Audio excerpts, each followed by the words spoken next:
Sathya Sai Speaks, Volume 12, Chapter 38. Who is Sai? God is inscrutable. He cannot be realized in the outer objective world. He is in the very heart of every being. Gemstones have to be sought deep underground. They do not float in mid-air. Seek God in the depths of yourself, not in tantalizing, kaleidoscopic nature. The body is granted to you for this high purpose, but you are now misusing it, like the person who cooked his daily food in the gem-studded gold vase that came into his hands as an heirloom. Man extols God as omnipresent, omniscient and omnipotent, but he ignores God's presence in himself.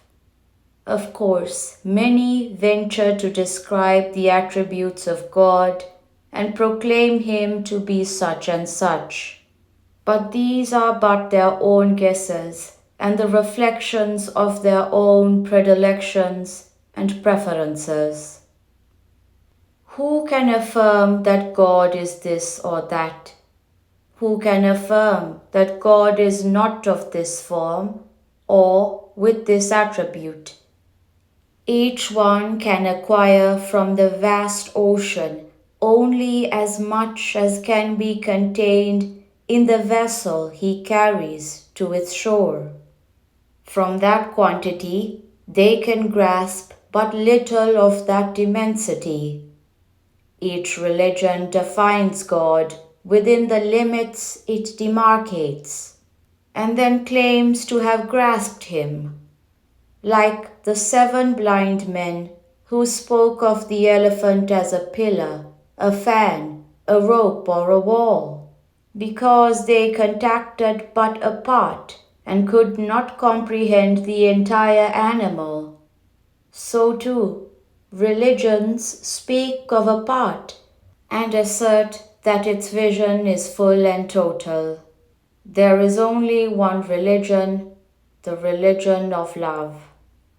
Each religion forgets that God is all forms and all names, all attributes and all assertions. The religion of humanity is the sum and substance of all these partial faiths. For there is only one religion, and that is the religion of love.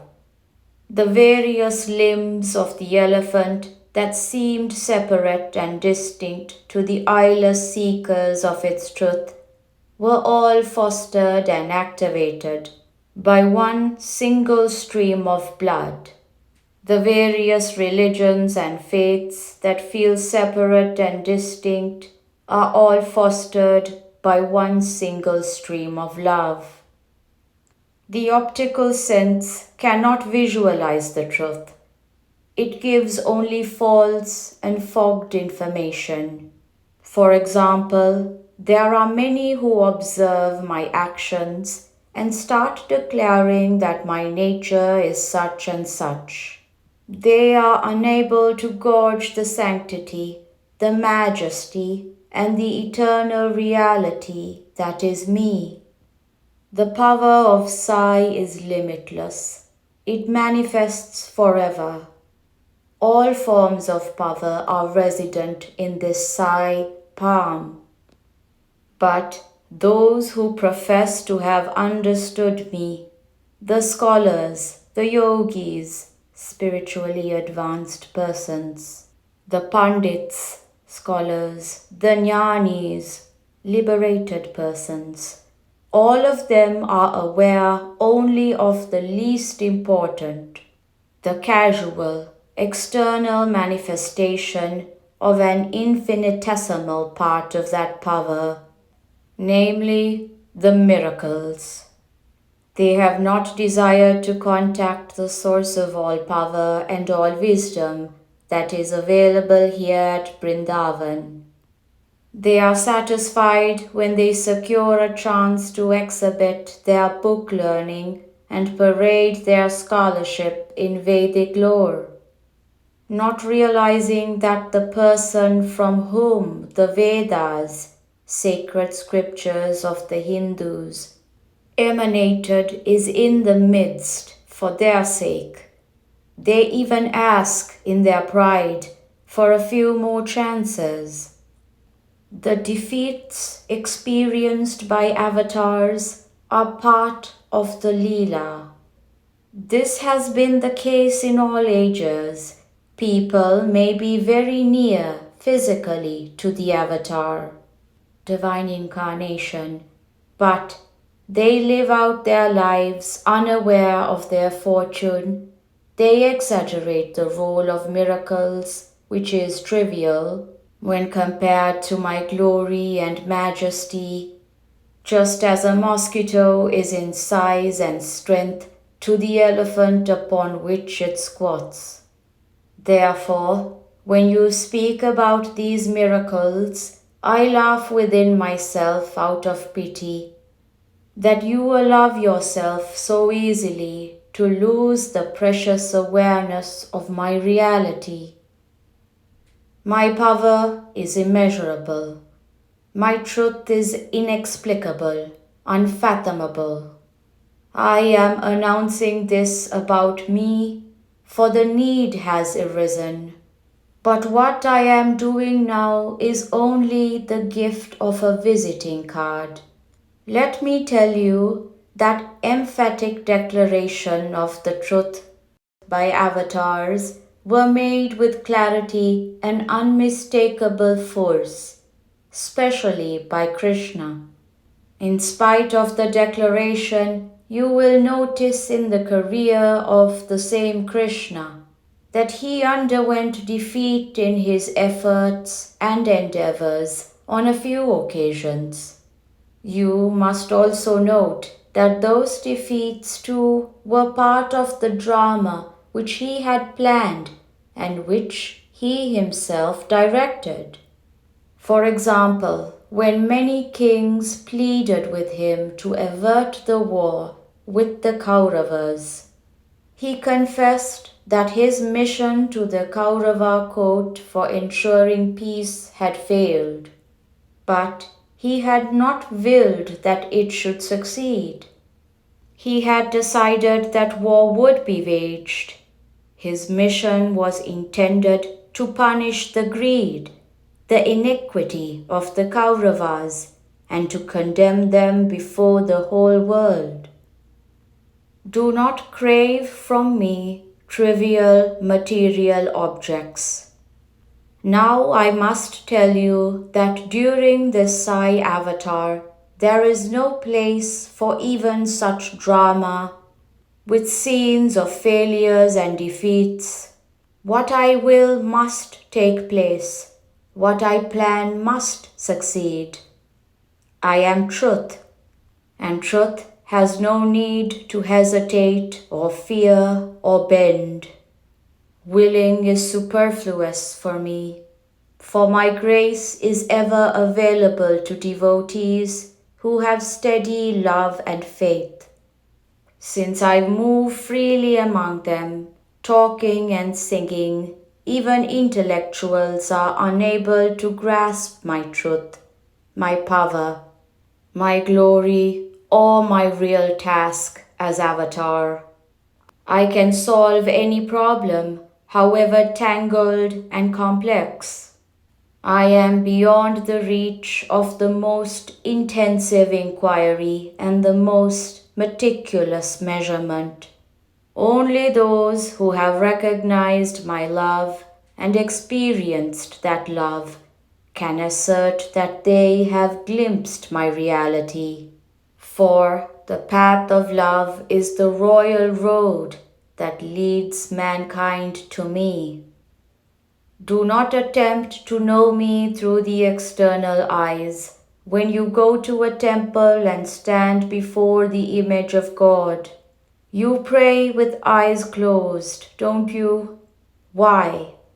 because you feel that the inner eye of wisdom alone can reveal him to you. Therefore, do not crave from me trivial material objects, but crave for me, and you will be rewarded. This doesn't mean you should reject whatever objects I give you as a sign of my grace, given out of love. I shall tell you why I give these rings, talismans, rosaries, etc. It is to signalize the bond between me and those to whom they were given. When calamity befalls them, the article comes to me in a flash and returns in a flash, taking from me the remedial grace of protection. That grace is available to all who call on me in any name or form, not merely to those who wear these gifts, as love is the bond that wins grace. There is no creature without love.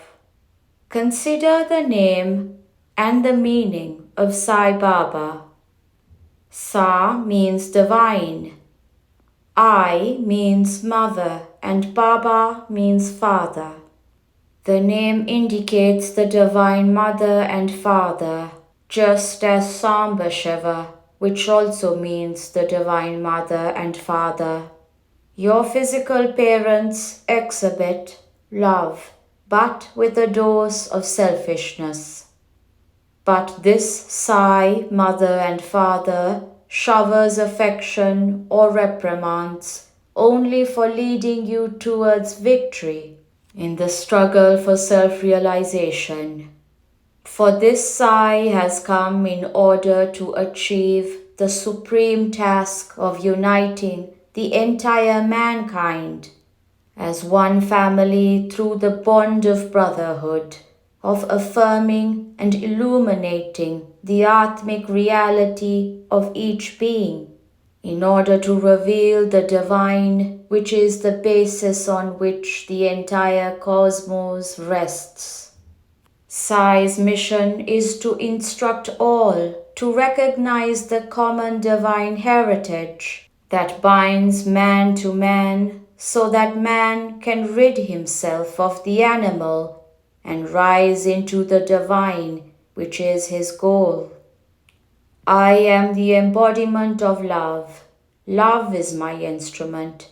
There is no creature without love. The lowest loves itself at least. And itself is God.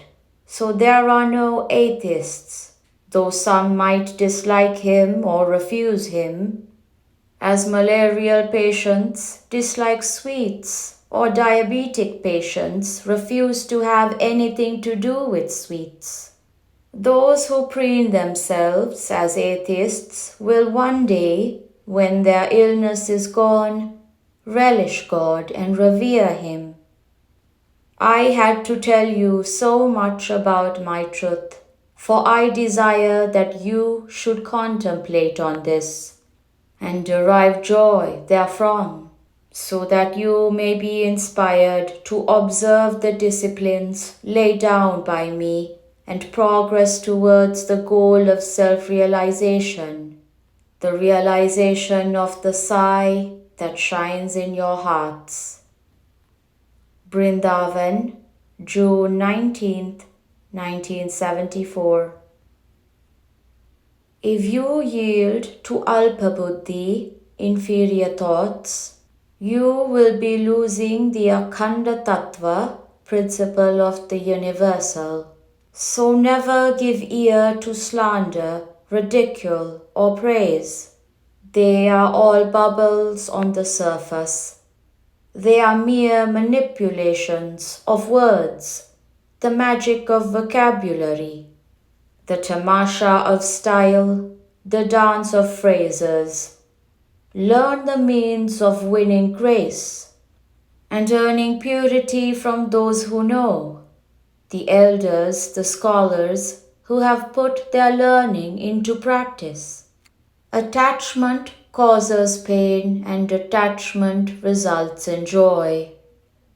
But you cannot easily detach yourself from activity. The mind clings to something or other. Make it cling to God. Let it do all things for God and leave the success or failure of the thing done to God. The loss and the profit, the elation or the dejection. Then you have the secret of Shanti, peace and contentment. Sri Sathya Sai Baba.